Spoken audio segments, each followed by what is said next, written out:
Assalamualaikum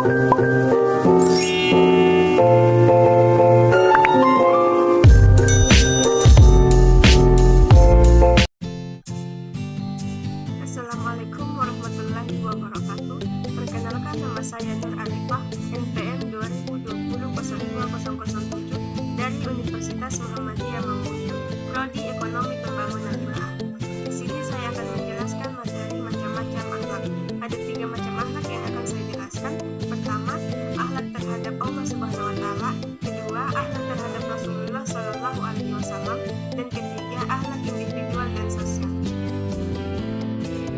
Pertama, akhlak terhadap Allah Subhanahu wa taala. Akhlak terhadap Allah Subhanahu wa taala adalah melaksanakan semua perintahnya dan menjauhi semua larangannya seperti yang terdapat dalam Al-Qur'an dan hadis. Akhlak kepada Allah Subhanahu wa taala juga diartikan sebagai sikap atau perbuatan yang seharusnya dilakukan oleh manusia sebagai makhluk kepada Tuhan sebagai Al-Khaliq atau pencipta. Sebagaimana firman Allah Subhanahu wa taala dalam Quran surah Al-Ikhlas surah 112 ayat 1 sampai 4 yang artinya 1. Katakanlah dialah Allah yang Maha Esa. Allah adalah Tuhan yang bergantung kepadanya. Dia tidak beranak dan tidak pula diperanakkan, dan tidak ada seorang pun yang setara dengan Dia. Beberapa bentuk akhlak terhadap Allah Subhanahu wa taala diantaranya: pertama, menaati segala perintahnya. Kedua, beribadah kepada Allah Subhanahu wa taala. Ketiga, berzikir kepada Allah Subhanahu wa taala. Keempat, berdoa kepada Allah Subhanahu wa taala. 5. Tawakal. 6. Tawadu. 7. Ridho terhadap ketentuan Allah Subhanahu wa taala. Kedua, akhlak terhadap Rasulullah Shallallahu alaihi wasallam. Selain berakhlak kepada Allah Subhanahu wa taala, kita juga sebagai umat muslim diharuskan untuk berakhlak kepada Nabi Muhammad Shallallahu alaihi wasallam. Akhlak al-karimah kepada Rasulullah adalah taat dan cinta kepadanya. Menaati Rasulullah berarti melaksanakan segala perintahnya dan menjauhi larangannya. Ini semua telah dituangkan dalam hadis atau sunnah beliau yang berwujud ucapan, perbuatan, dan penetapannya. Bentuk akhlak terhadap Allah Subhanahu wa taala diantaranya yaitu 1. Ridho dalam beriman kepada Rasul. 2. Mencintai dan memuliakan Rasul. 3. Mengikuti dan menaati Rasul. 4. Mengucapkan salawat dan salam kepada Rasul. 5. Menghidupkan sunnah Rasul. 6. Menghormati pewaris Rasul. 7. Melanjutkan misi Rasul. Mencintai Rasulullah Shallallahu alaihi wasallam itu wajib dan termasuk bagian dari iman. Semua umat muslim mengimani bahwa Rasulullah Shallallahu alaihi wasallam adalah hamba Allah Subhanahu wa taala dan utusannya.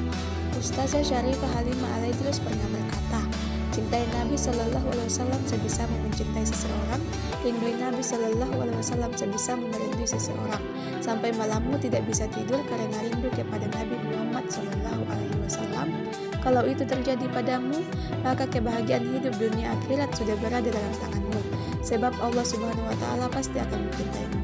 Kalau kamu pernah rindu kepada Nabi Muhammad Shallallahu alaihi wasallam sampai mengalir air matamu berderain karena Rasulullah Shallallahu alaihi wasallam, ketahuilah Nabi Shallallahu alaihi wasallam duluan yang rindu sama kamu sampai berderain air matanya.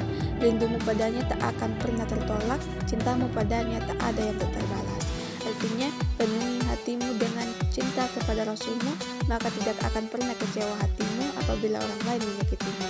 Itulah betapa pentingnya kita berakhlak terhadap Rasulullah Shallallahu alaihi wasallam, karena kita akan mendapatkan ketenangan dan kebahagiaan baik di dunia maupun di akhirat. Ketiga, akhlak terhadap individual dan sosial. Akhlak individual.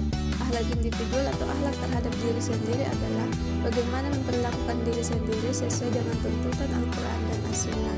Ia menunaikan hak-hak dirinya, tidak menzaliminya, dan berbuat adil terhadapnya. Cara berakhlak terhadap diri sendiri: pertama, akhlak terhadap fisik, yaitu dengan seimbang dalam mengkonsumsi makanan yang sehat, melatih fisik agar tetap sehat dengan berolahraga, menjaga kebersihan diri dan lingkungan, serta meyakini bahwa fisik adalah amanah dari Allah Subhanahu wa taala. Kedua, akhlak terhadap akal, yaitu dengan menuntut ilmu, mengamalkan ilmu dalam kehidupan serta mengajarkannya, dan selalu berpikiran positif. Ketiga, akhlak terhadap ruhiyah atau qalbu, yaitu dengan beribadah, memperbanyak zikir dan sholawat, dan menghiasi diri dengan sifat-sifat terpuji. Akhlak sosial adalah tingkah laku seorang individu yang berkaitan atau berhubungan dengan individu lain. Akhlak sosial juga dapat diartikan sebagai interaksi sosial.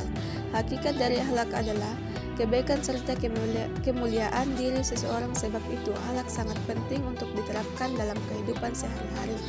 Karena dengan akhlaklah kehidupan sosial akan aman, tentram, dan damai. Manusia akan saling tolong-menolong dalam kebaikan serta saling menjaga antara satu dengan yang lainnya. Akhlak menuntun manusia kepada nilai-nilai kemuliaan dan kedamaian serta saling menghargai satu sama lain. Kehidupan muslim yang baik adalah yang dapat menyempurnakan akhlaknya sesuai dengan apa yang dicontohkan Nabi Muhammad SAW sebagai sumber suri tauladan kehidupan. Akhlak sangatlah penting bagi manusia. Cara menerapkan akhlak sosial yaitu: pertama, selalu menyapa kepada orang lain. Kedua, selalu menjawab salam dari orang lain. Ketiga, tetap tersenyum di hadapan orang lain. Keempat, tetap menghormati orang yang lebih tua. Kelima, menghargai orang yang lebih muda. Keenam, saling membantu terhadap sesama. Ketujuh, jika ada teman yang sakit, kita harus mengunjunginya. Kedelapan, memperhatikan orang yang butuh dengan bersedekah. Kesembilan, membagi makanan kepada orang yang lebih membutuhkan. Selalu memberi semangat kepada orang yang sedang terkena musibah.